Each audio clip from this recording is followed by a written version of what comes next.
And I told her one time, I was like, I don't think that this is helping, and I don't think that I'm going to get better. I think I'm just going to be sad and miserable and, you know, almost like numb is how you feel when you have depression. Like overwhelmed and numb at the same time. It's super weird.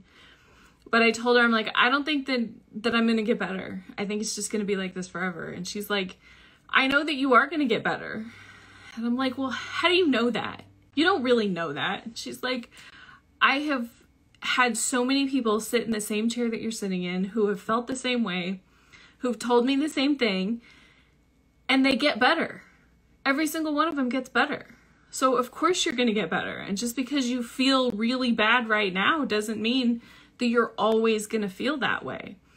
Hi there, I'm Sarah Kuhn. Welcome to another episode of The Quiet Ones.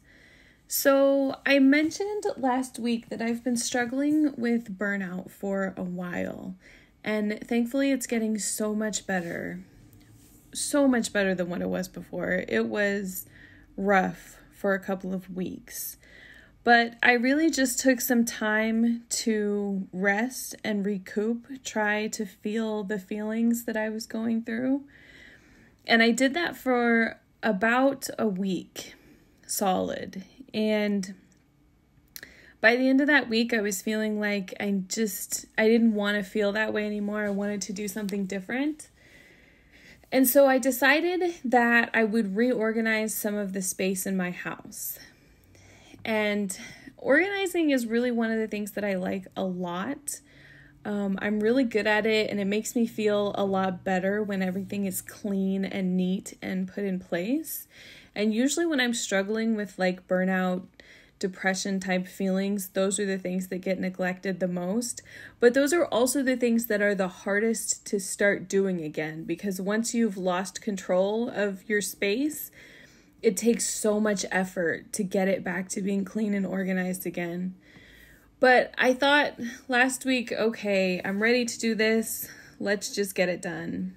So I actually broke free of my burnout stage by pushing myself to do something different. So on Sunday of last week, I went to IKEA. I love IKEA. There's a huge store that's not too far from me. And I spent a couple of hours walking through the store, and I love how they have little rooms set up. So it showcases all of their furniture and all of their, they have so much stuff with just like plates and curtains and bedspreads, and they set it up like these little rooms so you can walk through this massive showroom. So it was nice to be able to break free and to look at how other people organize things and to see how my space can be different too. And then to actually go and pick something out and say, okay, this is what it's going to look like in my house. And it was nice when I got home. Of course, it was exhausting because I have to carry the bookshelf in, and I didn't think it was that heavy until I start carrying it in. And then putting it together is like, you're reading the instructions, and they're a lot better than what they used to be. And I'm pretty good at putting that kind of stuff together. But still, it's like, there's always something that I don't have that I need, right? So this particular bookshelf needed a hammer because it has like these fancy ends on the top and the bottom that need to be hammered together. And so I get the whole thing together except for those things. And I'm like, well, I don't have a hammer because I don't ever use anything like that. So I guess it's just going to have to be what it is without those things. It doesn't really need them. They're just for show. But it felt nice to have it together, and I bought some extra plastic containers to put stuff in, and it just felt so nice to have everything on the shelf rather than in boxes or on the floor or stuffed in a drawer where it didn't really fit and the drawer didn't really close.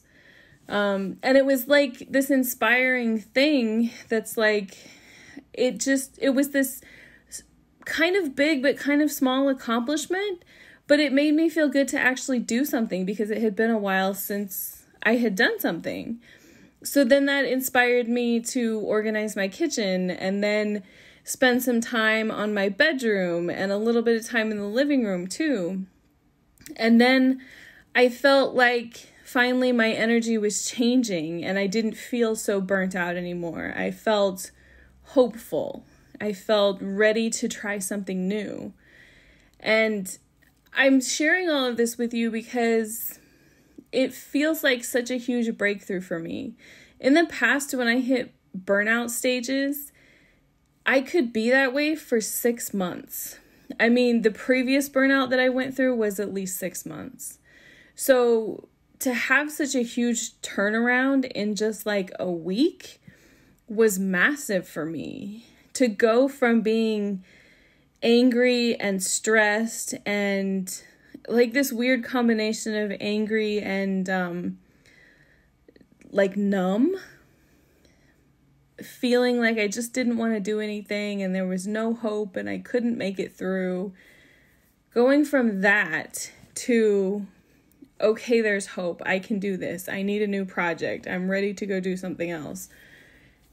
Really, in just like a week to 2 weeks is a massive turnaround for me.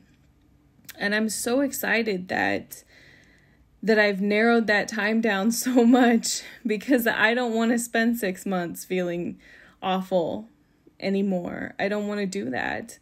I'm ready for something different.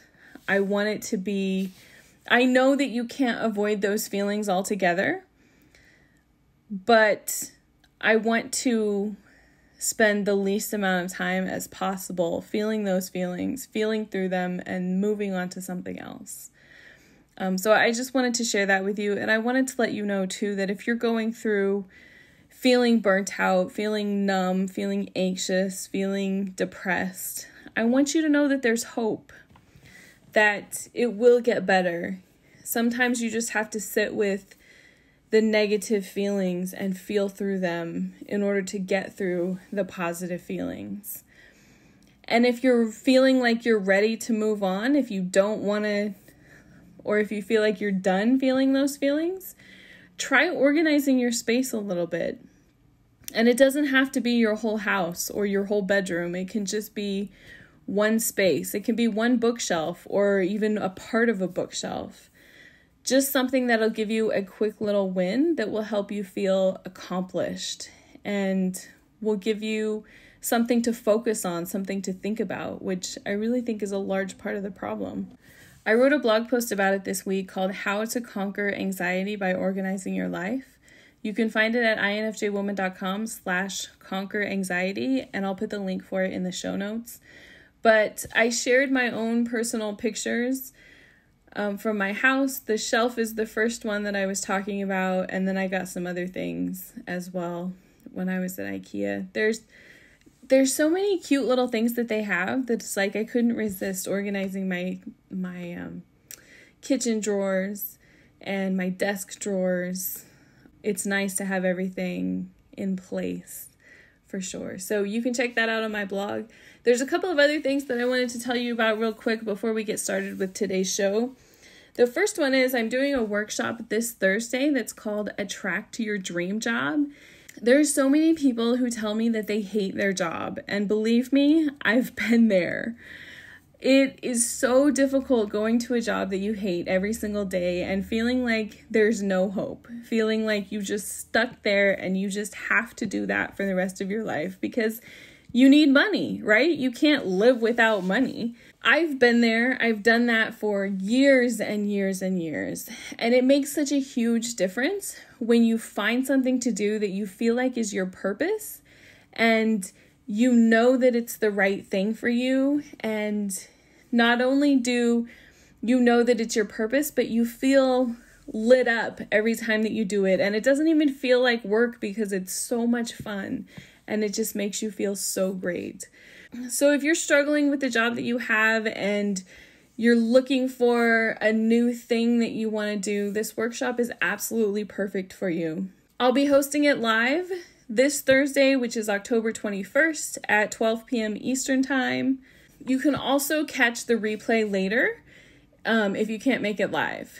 But you can find all of the information through the link that I'm going to share in the show notes. The other thing that I wanted to tell you about is another program that I'm doing that's called the INFJ Woman Insider. If you're interested in learning more about your personality and stepping into your highest and best self, then you definitely need to be a part of this insider group. I'm going to do 2 live videos a month in this group and share all kinds of inspiration, guidance, and support every single week. And it's less than $10 a month. So make sure that you go and check it out. You can find all of the information at infjwoman.com/insider. Today on the podcast, I'm going to tell you all about this documentary that I was watching that during this show, I couldn't actually remember the name of the documentary, but it's called 3 Identical Strangers. It was something that I watched on Hulu, and it talks a lot about how the environment that we live in affects our personality. So let's take a listen. Hi, everybody. Welcome. I'm so glad that you're here. I've been asking people for questions, and a lot of people have been sending me questions. So if you have any questions that you want me to answer about anything INFJ related, anything about confidence, self-love, your personality, understanding, even if it's like understanding somebody else's personality, you can send them to me. You can send me a direct message on Instagram, which is at INFJWoman, or you can post it in the comments too. Even if you're watching the video later, you can still post it in the comments. Okay, so today I'm going to share with you something that I did recently that I thought was crazy and amazing and unbelievable, really. I was watching this documentary. I believe that it's on Hulu.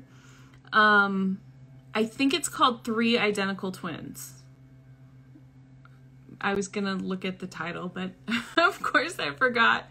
But it was about a study that was done in New York City by a prominent psychologist who separated twins and triplets when they were born and put them into different families that were kind of a controlled environment because they knew about the families, they knew about the siblings because all their siblings had been adopted too, and they were all the same age and the same gender. And what they did was they were looking at does your genes matter, or does the environment that you grow up in matter more? And obviously, you know, it's a horrifying study because I can't imagine being separated from my brothers or sisters. But to have an identical twin who, I mean, if you've ever been around twins, you know the way that they interact and communicate. It's almost like they're like a reflection of themselves, right? So to not be able to grow up with somebody who is so close to you seems completely horrifying. And this study was done in I think it started in like the late 50s and it concluded in 1980 because some of the twins found out what had happened. So obviously the study was not a good thing to do. And it's not something that I hope would ever be repeated. I think that people would look at the ethics of that and say, hey, that's not something that you should really be doing. You're messing with people's lives and that's not okay. The documentary was interesting because it was talking about there were a set of triplets, 3 boys that were separated when they were like 6 months old. And one of them was sent to live with an affluent family. One of them was sent to live with a middle-class family. And one of them was sent to live with a working-class family.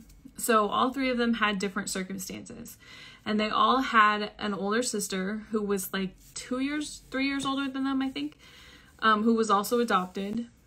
And then basically the person running the study spent almost 20 years watching them grow up and seeing how they were affected by their families, by the environment that they were in, right?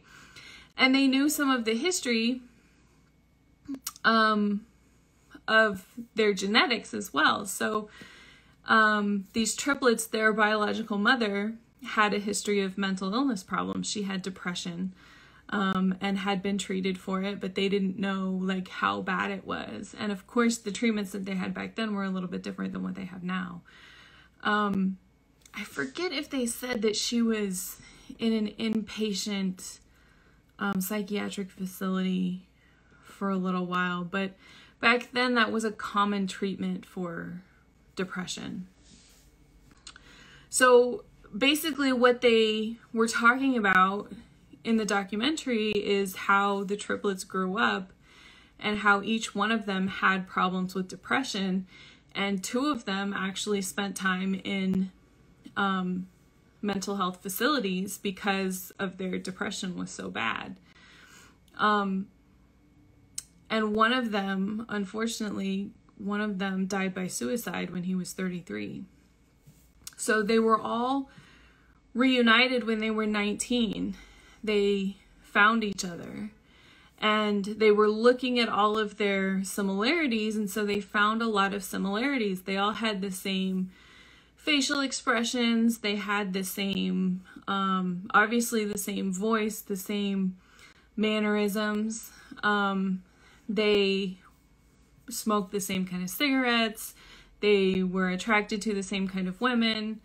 They had a lot of the same hobbies and were interested in a lot of the same things that, you know, all three of them were, even though they grew up in different families and grew up in, I think they were all in New York, but they were in like different parts of the state.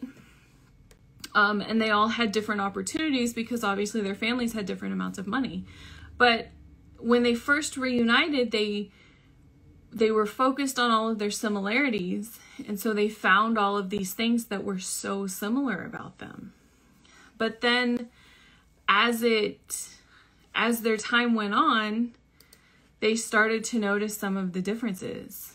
And some of the big differences were things that what your parents teach you, like work ethic and coping mechanisms. And one of them had a father who was super supportive of his son, and he was always like cheering him on and pushing him to do stuff and just so excited for everything that was going on in his life. And one of them, the one that died by suicide, actually, he had a father who was very strict, I think his father was in the military, and I think he was in the military for a long time. And so he was very strict and very demanding and very rigid, and like, this is what you do and you don't stray from that. And so he didn't end up with a lot of coping mechanisms for his depression. In fact,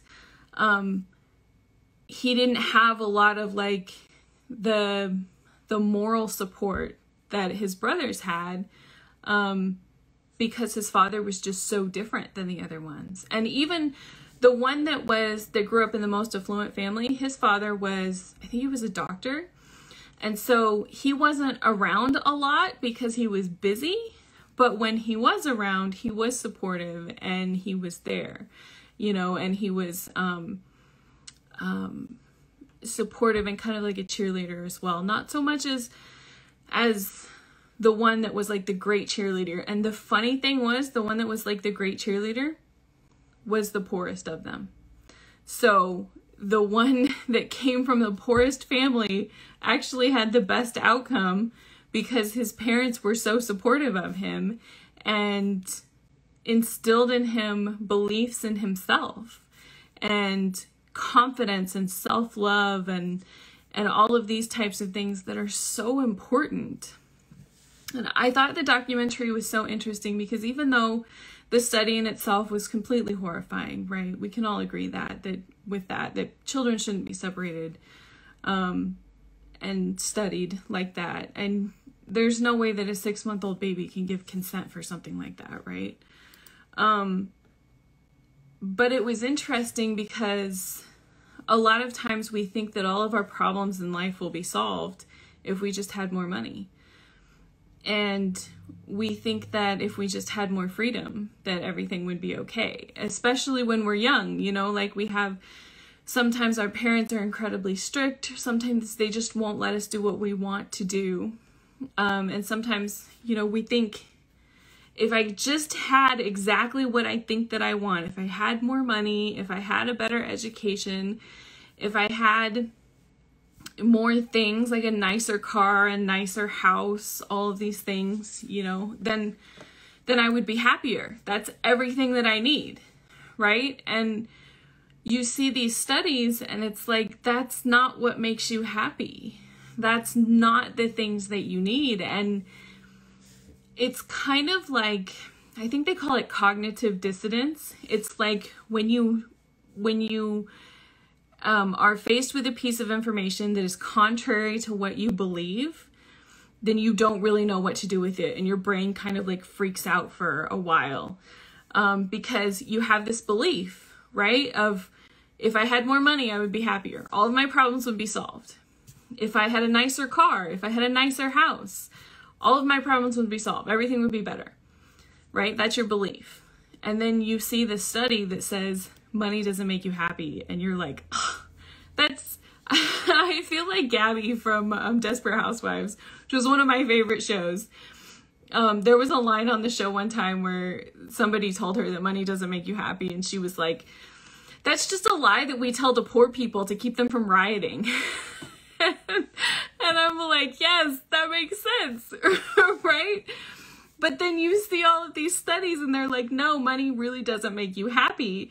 It's all of these other things in life that make you happier. There are other ways that you can be fulfilled that are so much better. Even if you had all the money in the world, you could still have depression. Even if you had all the money in the world, you can still have anxiety. You know, even if you have a nice house and a nice car, you can still feel lost and disconnected, and you can still be lonely, and you can still feel not understood.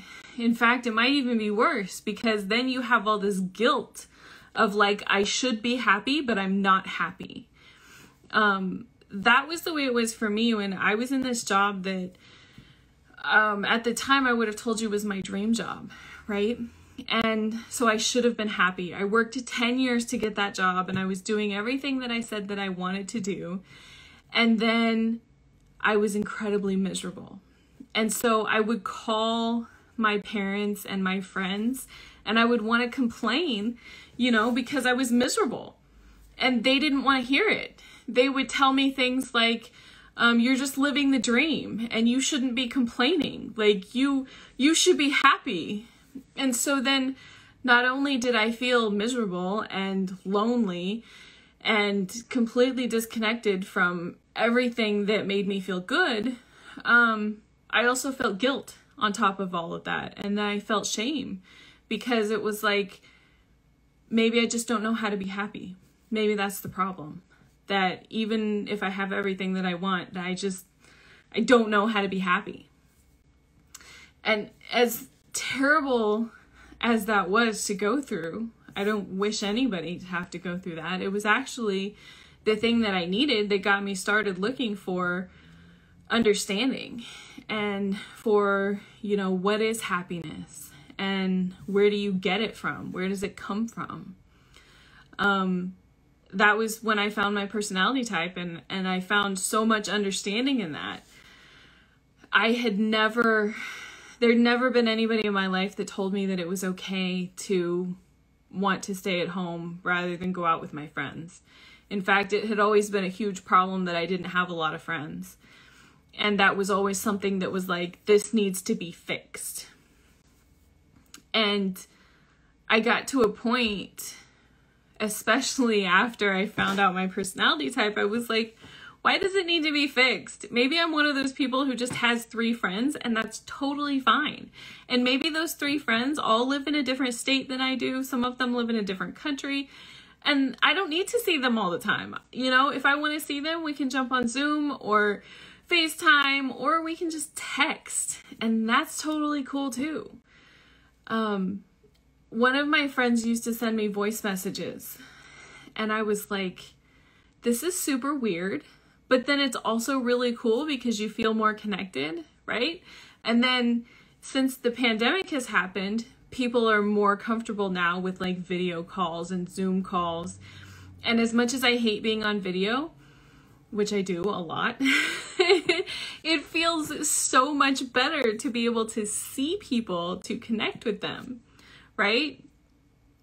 But the whole point of this video, the whole point of what I'm saying is that it matters so much the people that are around you in your life. Obviously, genes are important. You know, I realized that from the documentary, from the study that they did. I feel like doctors and psychologists, they're always going to be this question of like, you know, is it nature or nurture? Like, what's more important? But I think it's also important to say, just because your genes are a certain way, because your family is a certain way, that doesn't mean that you are doomed to be that same way. A lot of people in my family have depression. Pretty sure that both of my parents have had it. Positive that at least one set of my grandparents had it. And a lot of them had self-destructive behaviors as a coping mechanism. There were a lot of alcoholics in my family. That was the way that they coped. That was all that they knew how to do. It's what their parents did before them and what their parents did. And so that was like a learned coping mechanism. It was just what you did. And I've seen so many people. I watched, you know, my dad was an alcoholic. Thankfully, he's not anymore. But I watched my siblings go down that road. I watched a lot of my friends do that. And I was like, I'm not going there. I know I have an addictive personality. I'm totally addicted to caffeine and sugar. And I know how hard it is to stop doing that. So why would I want to be addicted to anything else? Like cigarettes and alcohol. It's like, I'm not doing that. But, you know, I have other coping mechanisms too.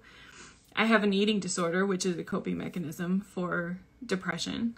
And that's difficult enough to deal with in itself, without having anything else on top of that. All right, I love this talk, but let's take a short break for a minute. I got a direct message the other day, one that was very familiar to me because I get it from a lot of people. But this particular one says, I love your content and I wish that there was more of it. I'm so inspired by you and I love how relatable you are. How do I get more? This is from Susan, who lives in Charlotte, North Carolina. Well, Susan, I have some good news for you. I'm starting an insiders group for you and for anyone listening who wants more content. It's called the INFJ Woman Insiders. With this group, you'll learn more about your INFJ personality and step into your highest and best self.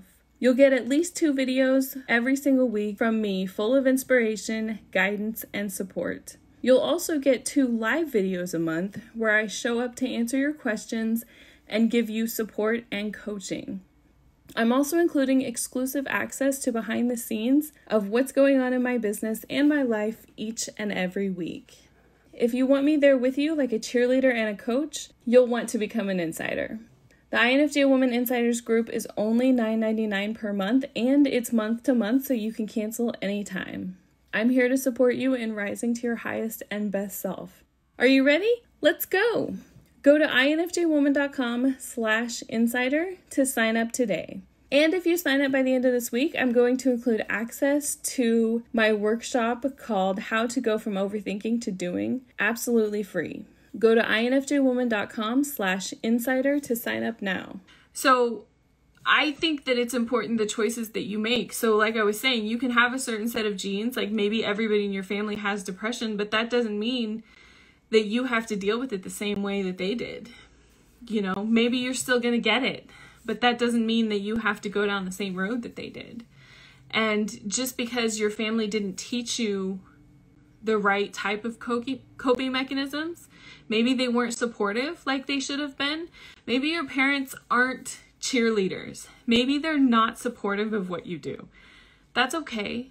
they're probably doing the best that they know how to do with what they were taught. That doesn't mean that it has to end there or that you have to do the same thing that they did. You can break the habit. You can break that learned behavior and you can say, I'm going to do something else. I'm going to learn how to be supportive. And in the beginning, it's going to be super weird because my parents are more like realistic than supportive most of the time. And so when there's like some of the podcasters that I like to listen to are like these super cheerleading, supportive type of people, you know, and they have these phrases like Ruth Soukup says, do it scared. And Glennon Doyle says we can do hard things, you know, and I love those sayings. But for me, it's like, I don't know how to do that. I don't know how to be like happy and supportive and positive. And it's taken me like 3 years of having a blog and a podcast and doing these types of videos to be like, I can break the habit, you know, I can choose something different than what my parents did. And I can be happier than what they were. I don't have to be miserable. I can be happy. And it feels weird in the beginning, right? Because you listen to all of these people and they're like, you can be happy. And you're like, I've never been a happy person.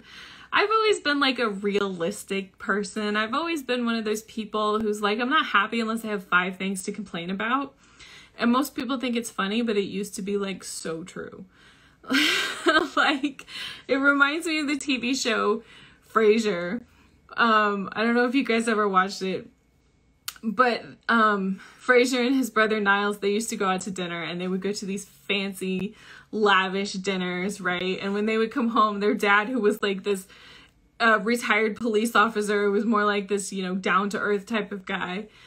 And so they would come home and their dad would ask them, like, how was dinner? And one of them would say, like, oh, it was fine except for one minor problem. And their dad was like, oh, just how you like it, you know, so you have something to complain about. That was definitely me, except I didn't want one problem. I wanted like 4 or 5 problems. I wanted a whole bunch of things to complain about. So it's different, you know, when you're first trying to be happy, when you first decide, okay, I'm not going to be miserable for the rest of my life. It's like this weird thing. I remember when I went to counseling, took me a long time to decide that I needed help, that I couldn't just keep going by myself. And when I went to counseling, I used to sit in my counselor's office and just cry. Like every single time I went, I would cry. And I told her one time, I was like, I don't think that this is helping. And I don't think that I'm going to get better. I think I'm just going to be sad and miserable and, you know, almost like numb is how you feel when you have depression. Like overwhelmed and numb at the same time. It's super weird. But I told her, I'm like, I don't think that I'm going to get better. I think it's just going to be like this forever. And she's like, I know that you are going to get better. And I'm like, well, how do you know that? You don't really know that. And she's like, I have had so many people sit in the same chair that you're sitting in who have felt the same way, who've told me the same thing, and they get better. Every single one of them gets better. So of course you're going to get better. And just because you feel really bad right now doesn't mean that you're always going to feel that way. Now, I don't know why it was like that thing. It was that information that gave me so much hope. That was like, there are people who came before you that felt the same way. And it was like, are you serious? Because I was positive that it was just me. I was positive that I was the only one who felt this way and that nobody else has ever felt that way. And the counselor just saying, no, there are other people who feel this way. And just because they don't talk about it doesn't mean that they don't feel it. And I was like, dang, why don't people talk about it? You know? I mean, there's just so much stigma around feeling bad. There's so much stigma around depression and anxiety. And there's just such a fear of when you raise your hand and say, hey, I have depression, that people are going to be like, oh my God, you need to go to like a psych ward. And I was scared of that too. Like when I was going to the counselor's office, I'm like, I don't want to tell you this because I'm scared that you're going to like call the ambulance and ship me off somewhere. And she's like, why would I do that? And I'm like, I don't know. Isn't this like really bad? And she always told me, like, we're not going to ship you off somewhere unless you're going to hurt yourself. Why would we do that? You're perfectly fine taking care of yourself. You just need some support. You just need somebody to tell you that it's going to be okay. And you need to learn some coping mechanisms that are healthy. And then you need to start the healing process. And I was like, wow, I didn't know that that was how it worked. I didn't know that there was a set of things that you can do that will heal this problem that you have. I didn't know that there was a path to being happy. I didn't know that there was like a way that I could overcome all of these things. And it really took me a while to say, wait a minute, I can be happy. And then going down this road of like figuring out my personality type and learning about all of the things that I've been taught when I was young, then I started learning about energy and how you can change your energy, and how even when you're having a bad day, like if you wake up on the wrong side of the bed, you don't have to live in that angry, annoyed, terrible energy all day long. You can change it. That's been something that I've just learned in the last maybe 6 months. And it's massive. Because when I used to wake up like that, you know, it's just like you wake up too late and you're rushing, which is horrifying because I hate rushing. And then it's always when you're late. Like I was late this morning and I always go get coffee. Even though I work from home, I go to Starbucks and get coffee. And it's always when you're late that somebody pulls out in front of you and decides to go slow. And it's like, I'm already angry and frustrated and upset, right? I'm already tired. I already can't think very well because I don't have my coffee yet. And why are you doing this like right now? And then for some reason I had a headache. I don't know why I woke up with this weird headache today. So it was just like all of this like negative, bad energy. And I was just feeling so icky. Like, I don't want to feel like this. And it's almost like you want to yell and scream and throw huge fits, which I don't usually do. I'm usually pretty calm and chill. So I'm like, okay, what am I going to do? How do I fix this? And in the past, it would have just been like, okay, I'm just going to yell at everybody today and be mad and not get anything done and suffer through it and hope that I wake up tomorrow better. And that's kind of like a really difficult strategy, because how many days have you almost lost? How many days have you just suffered through because you were in a bad energy and you didn't know how to change it? For me, meditation has made such a huge difference, because now when I'm feeling that way, it's like, okay, I have several guided meditations that I do. And I can be like, you know what? Today is a gratitude day. Today is an affirmation day. Today is just, maybe there's like this one that's like a clearing energy type of thing that helps you focus on something else. And you notice that when you're done, and it's only like 5 or 10 minutes, you notice that when you're done, you feel totally different. And you're ready to step into a different energy. It's like your energy changes while you're listening to it. And then you're like, okay, I'm not angry anymore. I'm good. I can be happy. One of the affirmations, some of the things, the ones that I listen to, the meditations, are from Gabby Bernstein. And one of them, I forget which one it is, but she says things like, all is well. And I didn't know that I needed to hear that until I heard it. And it's helped me so much because I have a lot of anxiety. I think a lot of INFJs do. We have like this high level of anxiety. We need a lot of control in our lives, right? Because there's so much that we can see that is out of our control. So sometimes when my anxiety is sort of skyrocketing, that phrase pops into my head now. Like, all is well. You don't need to live in this frenzied, worried, just negative place. You know, there's a lot of marketing and a lot of news that is really honestly fear propaganda. And it gets you into this energy that you just feel like you're scared all the time. And you feel like you're on edge, that you just can't even settle into anything. You can't focus on anything. And one of my coping mechanisms when I feel that way is just like sitting on the couch and scrolling through social media. And I've noticed that makes me feel worse, usually. So having something else, having like these meditations that I can go to in that time that will change it.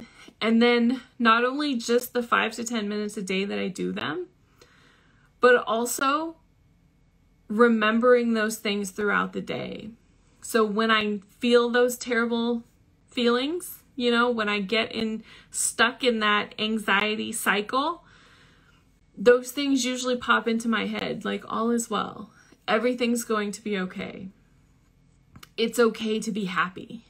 I was listening to Kathy Heller today, and that was one of the things that she was saying. It's okay to be happy. And that was almost as much permission as what my counselor said, that like people have come before you and you are going to be okay. But having somebody tell me like, it's okay to be happy, it was something that's so simple, right? But it makes such a huge difference. I don't know why we feel like we're addicted to feeling bad. It's like a sugar addiction or a chocolate addiction or coffee addiction. We get addicted to complaining, addicted to feeling bad. And I think a lot more people have become addicted to feeling bad in the last couple of years with the pandemic, because there's so much fear and people handle fear in different ways, right? Some people brush it off like it's nothing, and some people act like the world is ending. And I've noticed that even in my circle of small friends, you know, or my small circle of friends, I guess I should say, there are some people that are incredibly difficult for me to talk to, because every single time I talk to them, they tell me that the world is ending. And I'm like, this is a lot. Like, your energy is so negative. I can't handle it. You know, I just can't. I don't want to feel like the world is ending. And maybe it is. Maybe I'm wrong. Maybe it is ending. But I still have work to do today. You know, I still have groceries to get. I still have to go to bed tonight and get up tomorrow. And that requires me to go to sleep. And I can't go to sleep if I feel like the world is ending. It just doesn't work. There are other people that I talk to who were like, it's no big deal. We'll be okay. We're always okay. And that energy feels so much better to me. You know, I need somebody to tell me it's okay. All is well. It's okay to feel happy. It's okay to feel good. Valerie, I see you wrote a comment. I can so relate to what you're talking about. I needed to hear this. It is okay to feel good. Yes, I'm glad. I'm glad that you can relate to it, because I needed somebody to tell me that, and I hope that I've helped you guys too. And I just want you to know it is okay, that there are other people who feel the same way. First of all, that's incredibly important. And the second thing is that it's okay to feel okay. It's okay to feel good. It's okay to feel happy. You deserve that. We spend, as INFJs, we spend so much time focused on everybody else. We spend so much time worried about everybody else, trying to make them happy, trying to make sure that everything is good for them, especially if it's our family. I don't have children, but I have a niece, and I know that I spend a lot of time worried about her and making sure that she's okay. So I can only imagine how much worse that would be if I had little kids in my house. I would be constantly worried about them. I'm constantly worried about my parents and my friends who are a lot like my family too. But we spend so much time, and a lot of us go to great lengths to make sure that they're happy and that they're okay and they have everything that they need. And a lot of times we put ourselves on the back burner, and we don't spend the same amount of time and energy making sure that we are okay. So it's important that we do spend that time and that we make sure that we have all the things that we need. And a lot of times those things are things that we didn't actually learn when we were young. Maybe you didn't learn coping mechanisms or healthy coping mechanisms. Maybe you didn't learn how to be happy. Maybe you learned how to complain like I did. and maybe it's going to take a little bit of unlearning and then some relearning to make sure that you are happy and that you know how to handle the everyday stress that comes along, and then all the big stress, because there's always some new big thing to be worried about, right? So that's part of why I'm here, because I want to help you learn all of those things. I learned so much about myself. There's so much understanding that comes from from learning your personality type, right? There's so much understanding that comes from learning other people's personality types too. It's like if learning your personality type is like this key that unlocks this magical kingdom, then learning everybody else's is like life-changing, because knowing how to relate to other people ahead of time, I mean, it just changes everything. It changes how you communicate with them. It changes your understanding of them. It changes your empathy towards them. It changes whether or not you're going to be annoyed and frustrated with them. You can approach them with more understanding rather than frustration, which can change your relationships like crazy. I mean, it can go from night and day. That is incredibly important. And then taking care of yourself, being happy yourself it's also life-changing. I was telling one of my friends just last night that she asked me how I was, and I was like, every day is kind of like Groundhog Day. It's sort of the same. I work from home. I work on the same projects. I do the same thing pretty much every single day. I watch the same shows until I run out of shows, and then I have to go find another show, and I don't really like that very much. So for me, I'm also taking my own advice and leaning more and more into happiness and trying to find more of the things that make me happy. One of the things that really makes me happy a lot is being able to be here with you guys and to coach you and to help you feel better. That's why I like to answer your questions. I want to know what you're struggling with. I want to know what I can help you with.